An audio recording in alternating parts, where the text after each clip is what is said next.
Ladies and gents, welcome to tonight's episode of Poetry Live. Tonight, I'm very excited to be reading some Keats to you all. I did promise Keats. When did I promise Keats? Last week. I promised it on Friday.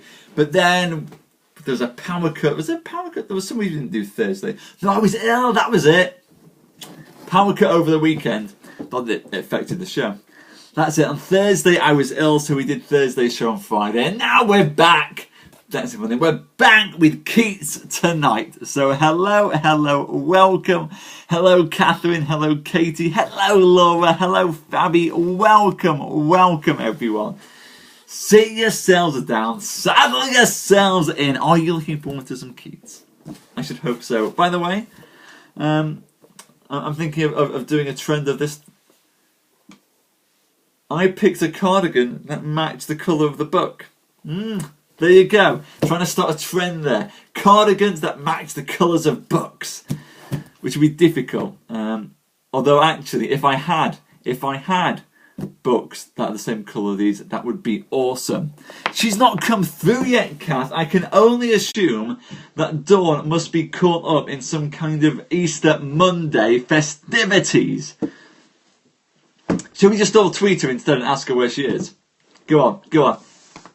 Let's all tweet Dawn and let her know that we're missing her, shall we? Let's say she's having an awesome Easter.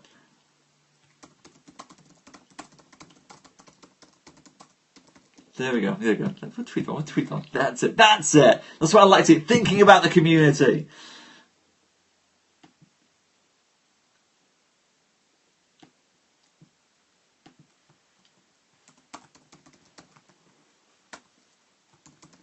There we go.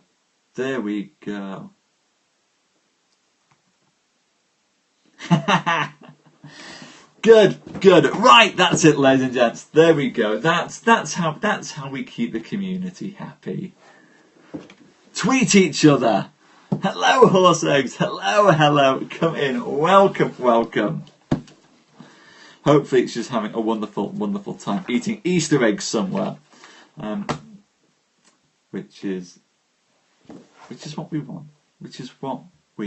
want. He says. Anyway, ladies and gents.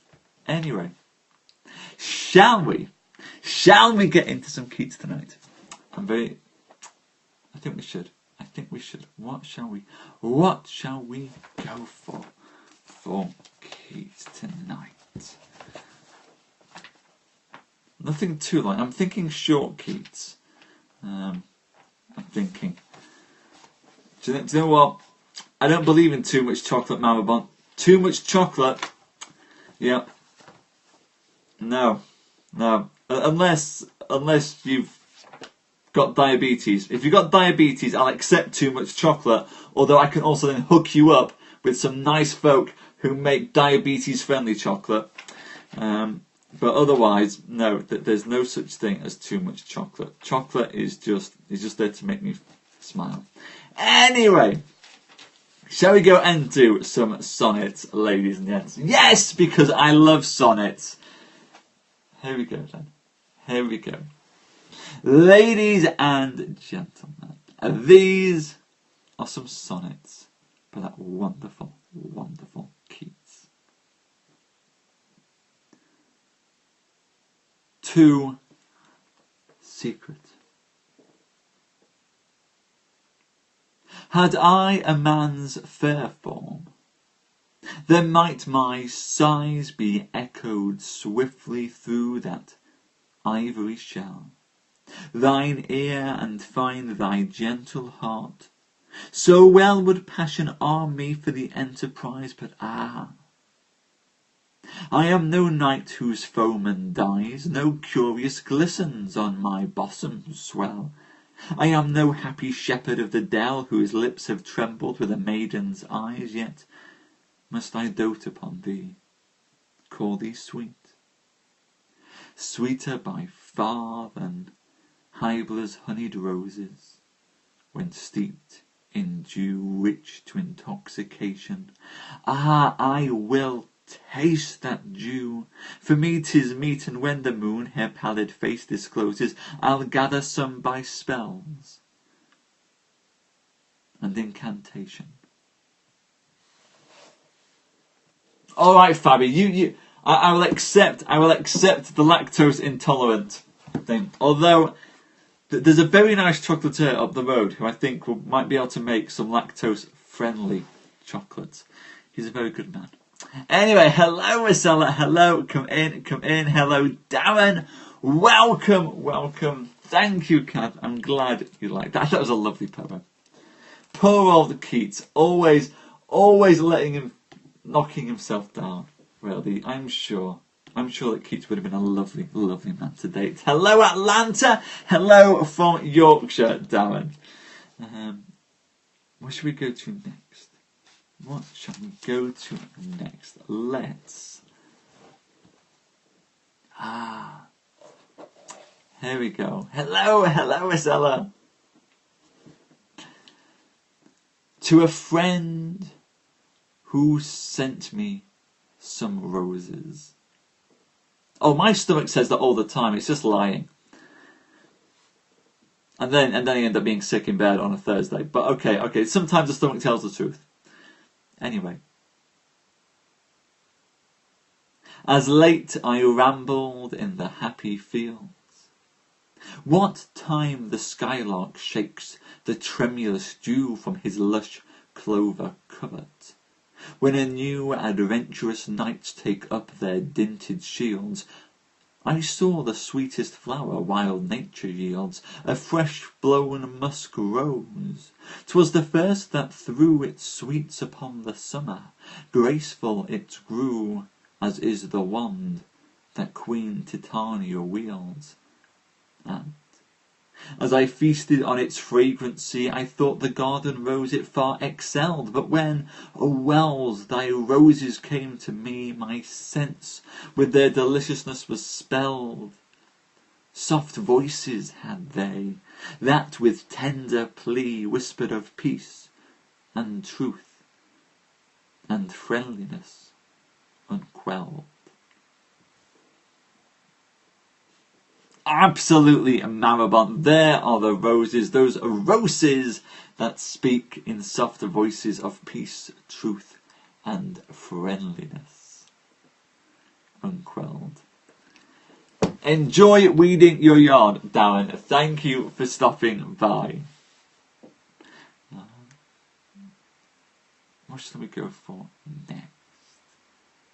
Next, ladies and gents. Roses are wonderful, aren't they? I am going... Shall we have a love poem next? They tend to be love poems anyway. But let's have a love poem next, ladies and gents. This is to G.A.W. Nymph of the downward smile and sidelong glance, in what diviner moments of the day art thou most lovely? When gone far astray into the labyrinths of sweet utterance, or when serenely wandering in a trance of sober thought, or when starting away with careless robe to meet the morning ray, thou spurrest the flowers in thy mazy dance. Haply 'tis when thy ruby lips part sweetly, and so remain because thou listenest. But thou to please went nurtured so completely that I can never tell what mood is best. I shall as soon pronounce which grace more neatly trips it before Apollo than the rest.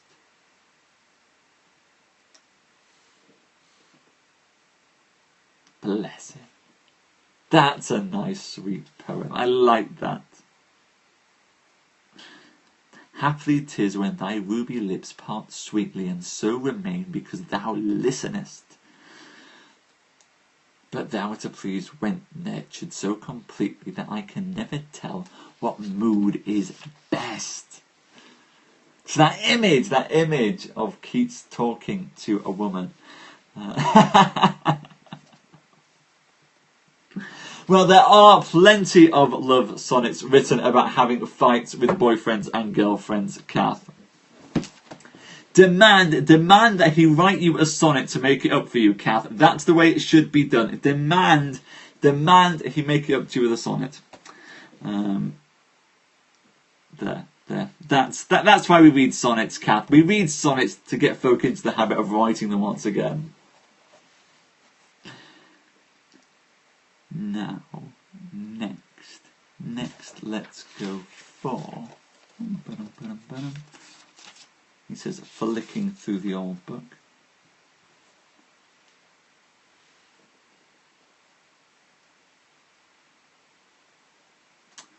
I believe. Let's have a bit of patriotism from Keats, shall we? Bit of patriotism now, ladies and gents. If for this, those of you, I'm sure we all have copies of the Union Jack hidden about our rooms, some of us prominently on display on our couches. If you could just get your Union Jacks for this, polish off a picture of the Queen, whatever it is that you choose to do, to celebrate the nation. This is Happy is England.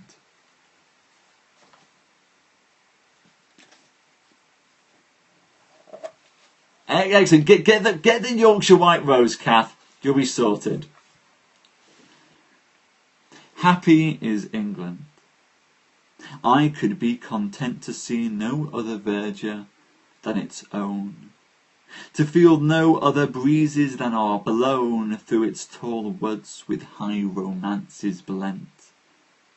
Yet do I sometimes feel a languishment for skies Italian, and an inward groan to sit upon an Alp as on a throne, and half forget what world or worldling meant.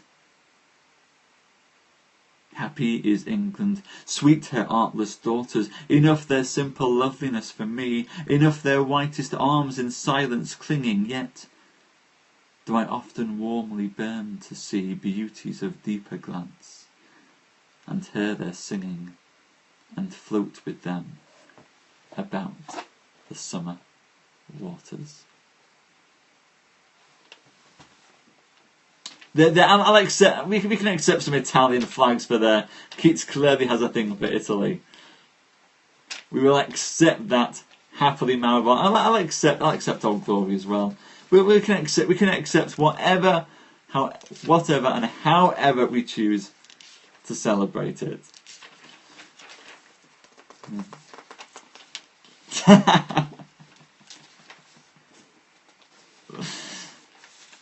Was it Italy that he died in? I always thought it was actually in the UK. Well, there we go. I didn't realise that, Maribond. I had thought that he had died in the country. We learn something new every day. Right. Oh, Rome's a wonderful, wonderful place to visit. Probably a nice place to pass away in as well, but a wonderful place to visit. Anyway.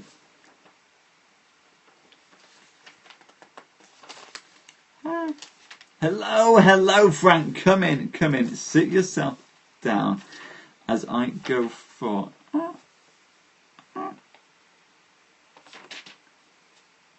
Here we go.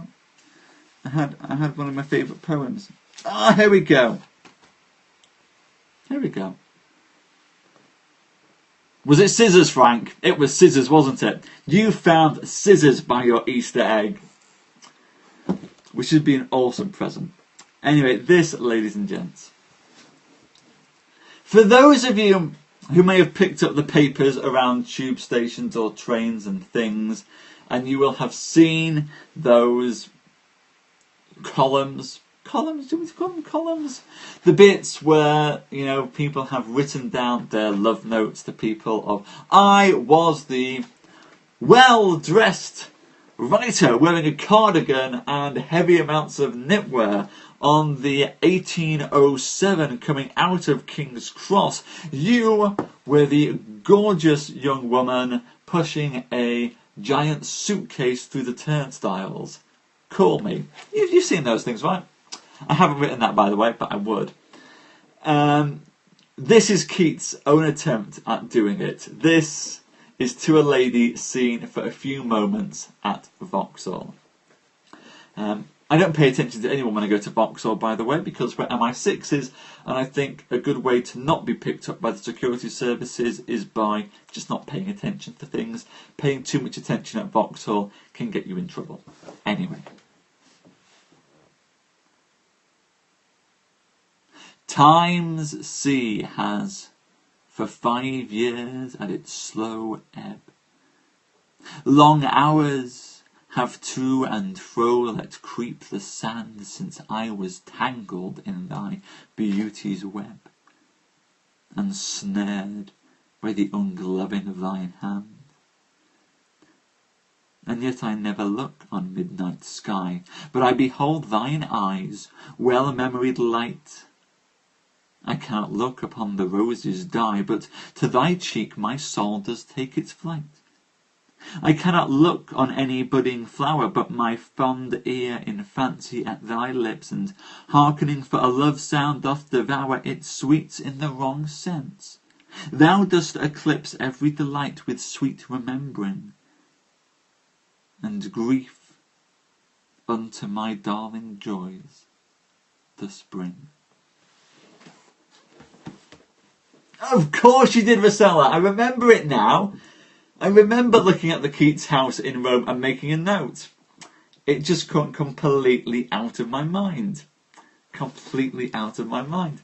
But I do remember it well now.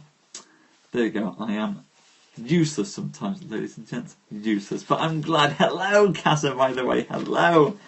Glad that you liked To a Lady Seen for a Few Moments at Vauxhall. It is one of my favourite poems.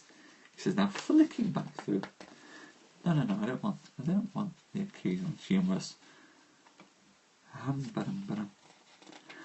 I'm tormented in this by a book with incredibly thin pages, which makes it quite difficult when I'm flicking backwards and forwards to get the poems that I'm aiming for. Hello, Lars, hello, come in. Watch me wrestle with the very thin book.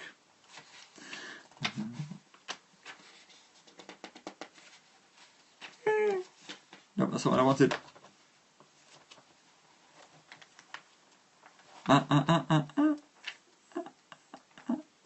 Oh, here we go. Excellent. Wonderful, Rosella. Well, that sounds. Well, I say wonderful. I hope it's a wonderful reason for going.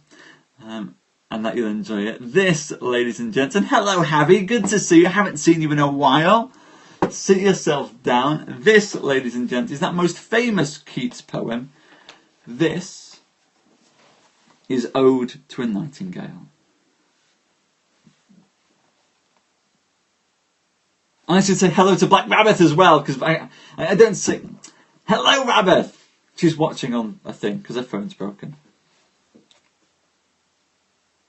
My heart aches, and a drowsy numbness pains my sense, as though of hemlock I had drunk, or emptied some dull opiate to the drains 1 minute past, and Leith wards had sunk. 'Tis not through envy of thy happy lot, but being too happy in thine happiness, that thou, light-winged dryad of the trees, in some melodious plot of beechen green and shadows numberless, singest of summer in full-throated ease. Oh, for a drought of vintage that has been cooled long ago in the deep-delved earth, tasting of flora and the country green, dance and provincial song and sunburnt mirth. Oh, for a beaker full of the warm south, full of the true, the blushful Hippocrene, with beaded bubbles winking at the brim and purple-stained mouth, that I might drink and leave the world unseen. and with thee fade away into the forest dim, fade far away, dissolve, and quite forget what thou amongst the leaves has never known, the weariness, the fever, and the fret. Here where men sit and hear each other groan, where palsy shakes a few sad last grey hairs, where youth grows pale and spectre thin and dies. Where but to think is to be full of sorrow, and leaden-eyed despairs, where beauty cannot keep her lustrous eyes, or new love pine at them beyond tomorrow. Away, away, for I will fly to thee, not charioted by Bacchus and his parts, but on the viewless wings of poesy, through the dull brain perplexes and retards. Already with thee tender is the night, and happily the queen moon is on her throne, clustered around by all her starry fays, but here and there is no light, save what from heaven is with the breezes blown through verdurous glooms and winding mossy ways. I cannot see what flowers are at my feet, nor what soft incense hangs upon the boughs, but in embalmed darkness guess each sweet wherewith the seasonable month endows the grass, the thicket, and the fruit tree wild, white hawthorn and the pastoral eglantine, fast fading violets covered up in leaves, and mid-May's eldest child. The coming musk rose full of dewy wine, the murmurous haunt of flies on summer eves, darking I listen. And for many a time I have been half in love with easeful death, called him soft names in many amused rhyme, to take into the air my quiet breath. Now more than ever seems it rich to die, to cease upon the midnight with no pain, while thou art pouring forth thy soul abroad in such an ecstasy. Hello, Paul! Hello! Welcome, Paul! Hello, I hope. Welcome! Welcome, Paul. It's wonderful to see you. Welcome, welcome, and hello. We'll have to start that stanza again, of course, Paul. You realise that you put such a big smile on my face by coming through, that you've interrupted the poem, and I'm going to have to go and start from that stanza all over again. But you are very, very much welcome, my friend. Pull up a chair. Pull up a chair. You're in good company.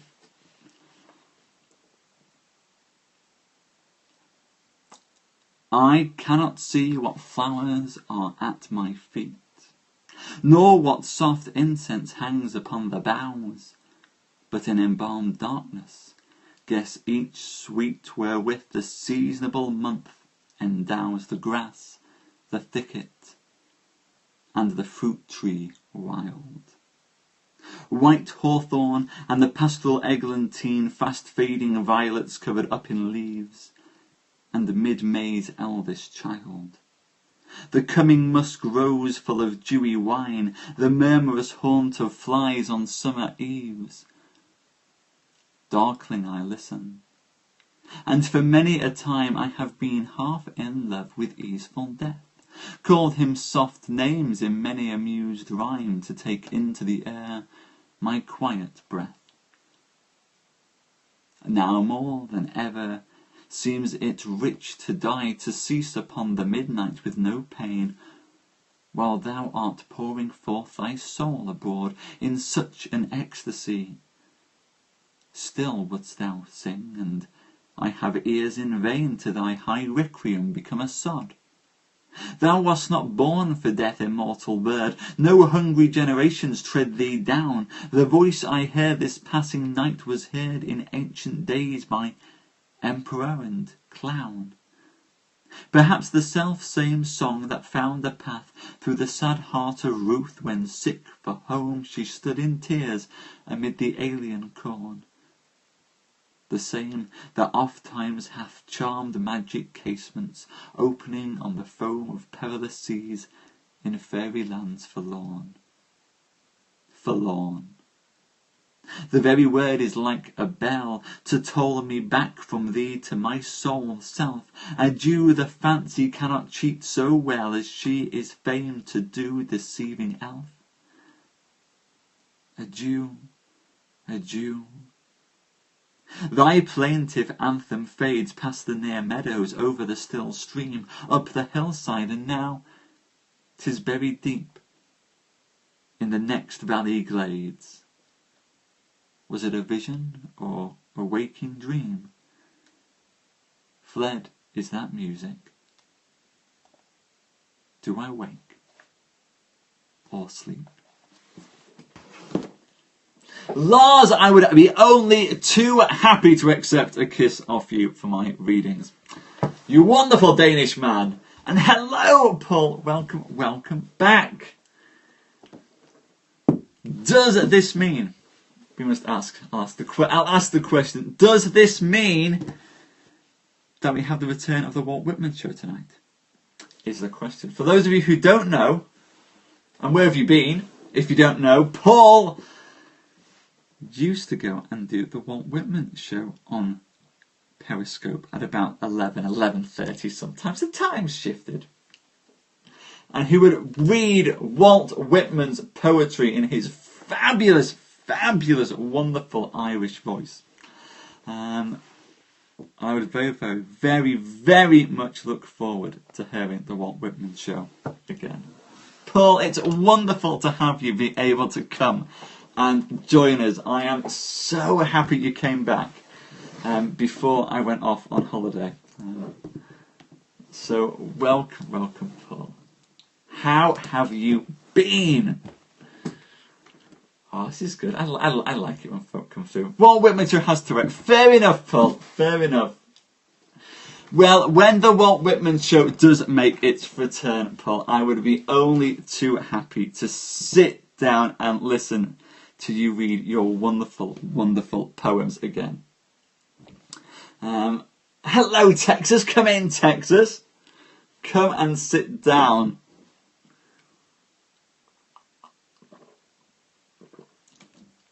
Paul is a wonderful, wonderful enabler of poetry and people. Wonderful, wonderful, wonderful enabler of poetry. Hello, Texas. How have you been? Working hard in the oil field, no doubt. It has been far too long, but it's wonderful that you can come in anyway and sit yourself down and catch up. I should warn all of you now, by the way, for those of you who don't know, at the end of this week, I'm taking a holiday. I'm taking a holiday at the end of this week, ladies and gents. Very well, Texas. Very, very well. Busy writing. Very busy writing. But hopefully it's all coming together now. But yes, so in the poetry show, it's all been going well here. Absolutely. It will be the first... God, I haven't taken a holiday in over a year. It's been over a year since I last went, so very happy to be taking some time off.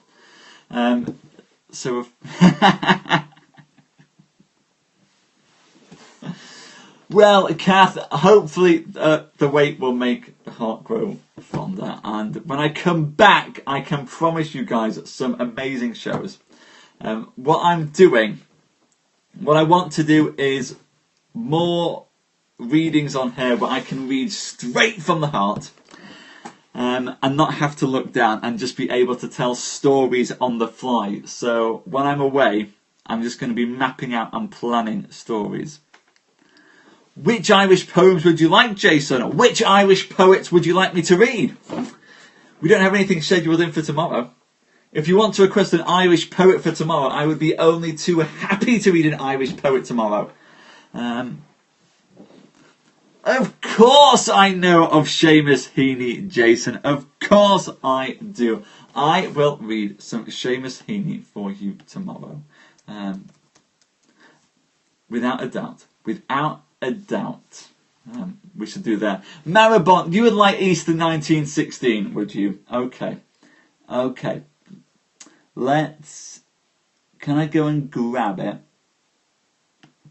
Online is the question. For Maribont, who would like Easter 1916 by William Butler Yeats. Here we go, ladies and gents, a special encore for you tonight on this Easter Monday. And this is Easter 1916.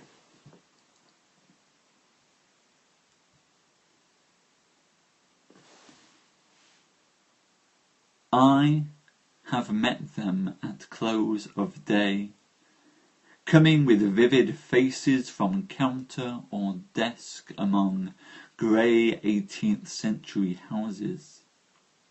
I have passed with a nod of the head, or polite meaningless words, or have lingered a while and said polite meaningless words, and thought before I had done of a mocking tale or a jibe, to please a companion around the fire at the club, being certain that they and I but lived where motley is worn.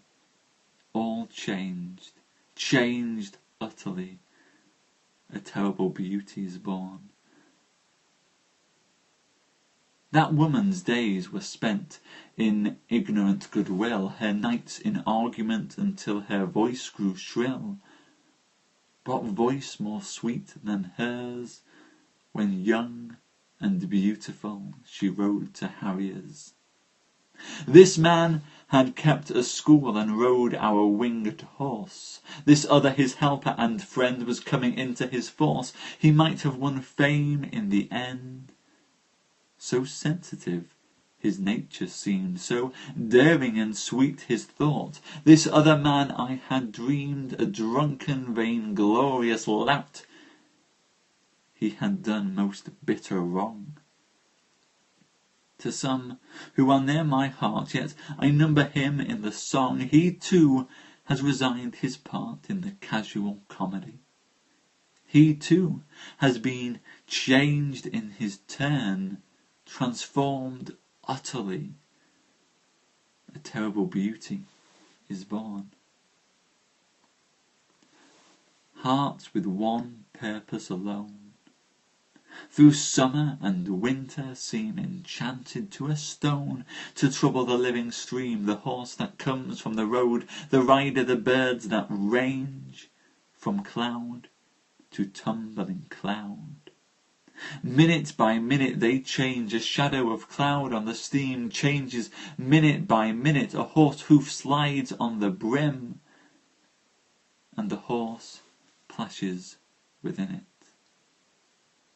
The long-legged moor-hens dive, and hens to moorcocks call. Minute to minute they live, the stones in the midst of all. Too long a sacrifice can make a stone of the heart. Oh, when may it suffice that is heaven's part, our part, to murmur name upon name as a mother names her child? When sleep at last has come on limbs that had run wild, what is it but nightfall?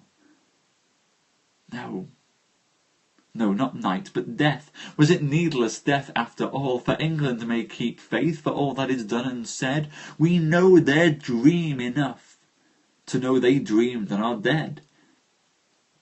And what if excess of love bewildered them till they died? I write it out in a verse. Macdonough and Macbride and Connolly and Pearce, now and in time to be, wherever green is worn, are changed utterly. A terrible beauty is born.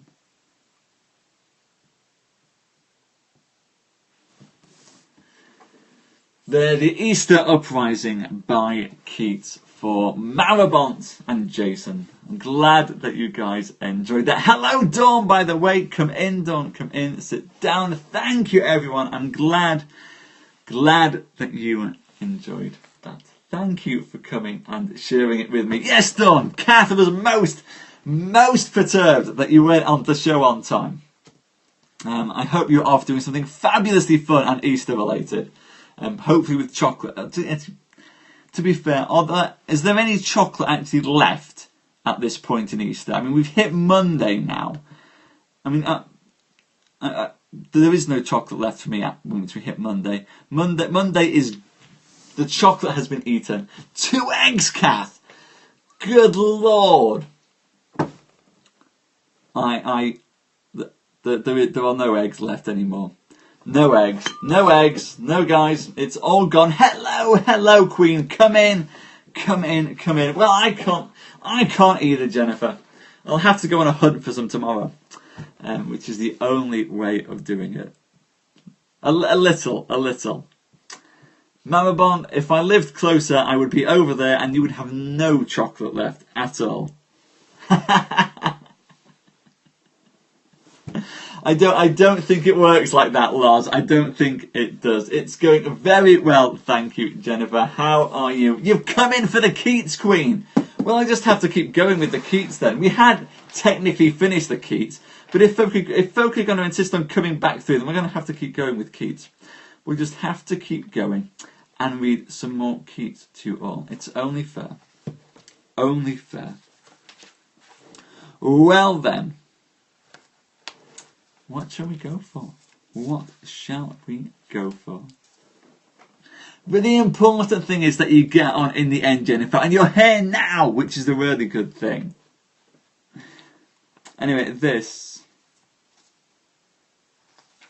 is Keats' sonnet, which was written upon a blank page in his copy of Shakespeare's poems, facing a lover's complaint. To hear, to feel her tender taken breath, half passionless, and so swoon to death. Bright star, would I were steadfast as thou art, not in lone splendour, hung aloft the night and watching with eternal lids apart, like nature's patient, sleepless eremite. The moving waters at their priest-like task of pure ablution around the earth's human shores, or gazing on the new soft-fallen mask of snow upon the mountains and the moors. No, yet still steadfast, still unchangeable, pillowed upon my fair love's ripening breast, to feel forever its soft fall and swell, awake forever in a sweet unrest, still to hear her tender taken breath, and so live ever, or else swoon to death.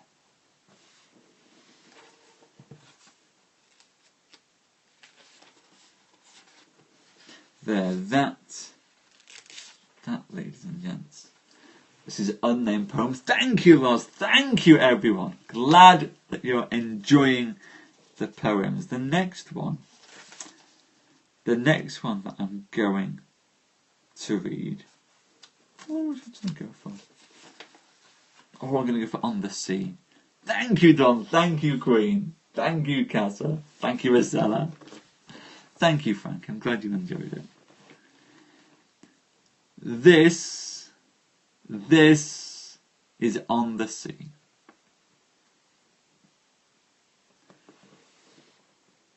It keeps eternal whisperings around the desolate shores, and with its mighty swell gluts twice 10,000 caverns, till the spell of Hecate leaves them their old, shadowy sound.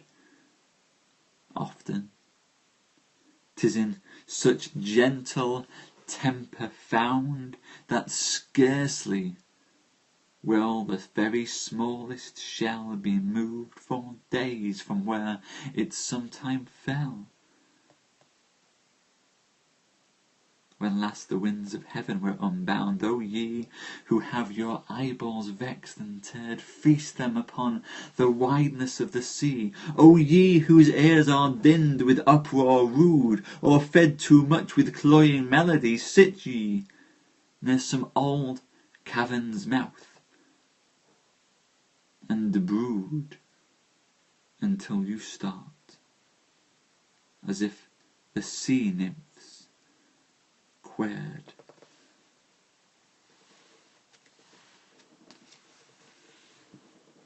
That, ladies and gents, was On the Sea. This is one of my favourite topics. As you all know by now, there's nothing that I'd rather ramble on about than the sea. I do, Dawn. It's a special thing for me, the sea. A special thing. I'm hoping to get some nice photos of the sea when I pop to New Zealand. Anyway, this next poem for you, ladies and gents. The next poem. Good. I'm glad you like the ramble. Without the rambles, there'd be no show, Lars. It's all about the rambles, isn't it? Gonna do... You did, Dawn. You did. You did. Oh, of course. There's been a time the clocks went forward the other day. The clocks went forward over the weekend. That's why you're confused about the time, Dawn. I say pop. I say pop. It's pop there. You just pop up here. Yeah, the clocks went forward, but in America the clocks go forward at a different time. The clocks went forward. I should have let folk know. Yes, the clocks go forward, Dawn. Yes, yours have already gone forward. Ours didn't. Ours didn't go forward. That's why. Yes, I remember. And I made a mental note to say I should let people know when the time changes in England, and then I completely forgot. Indeed, I'll be honest, I didn't know the clocks had gone forward, and I just thought I'd overslept. Yes, the clocks have gone forward, Dawn. So you are, in fact, you think that you're on time, but you're an hour. There we go. Yes, Dawn. Hence why we tweeted you, because we wondered where you were, and that explains it. Yes, I'm a Time Lord. I'm a Time Lord, Queen. That is it. I forgot that there was a time change. On the plus side, in 6 months' time, when the clocks change again, there's a good chance that I'm going to remember to let people know this time. A reasonable chance. Well, I will do one more poem for you, Dawn. One more poem for you. This is Welcome Joy.